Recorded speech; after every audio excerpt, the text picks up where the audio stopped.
What if Sub-Saharan Africa was never colonized by Europeans beyond a few trading outposts? The main thing that left Africa vulnerable to rapid colonization was the demographic collapse caused by the slave trade and the economic collapse once the slave trade had ended. If slavery never became a huge part of Africa's economy, they'd have been better able to resist colonization. Instead, we'd see African kingdoms continue into this era, although many tribal societies wouldn't yet form anything like nation-states. Europeans may attempt colonization, but we'd see kingdoms like those of the Zulu resisting that even more effectively in this timeline. Although the Zulu would also attack far more Africans than they did European settlers, this non-colonized version of Africa would be filled with a lot of internal division, and the continent would still be resource-rich and have a lot of benefit from trade with the Europeans. A lot of fighting would probably be done over these resources. This fighting would make them more vulnerable to European colonization, but their best chance of survival would be that Europeans are satisfied with how profitable it is to trade while being distracted with other colonial ambitions and fighting a lot amongst themselves for access to the best trade routes. The only reason Europeans were able to avoid fighting by establishing via conference who would control Africa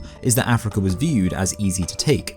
In this scenario, taking Africa would be much more difficult, making it less realistic that Europeans would just agree to divide it up instead of fighting hard to secure the best territory. Undoubtedly, portions of Africa would temporarily fall into European hands, but in this scenario they're eventually pushed back every time, and Africa would escape the era of European colonization without having been colonized itself. How this would affect them in the modern era still remains open. Check the comments if you're interested in part 2 of this alternative history series.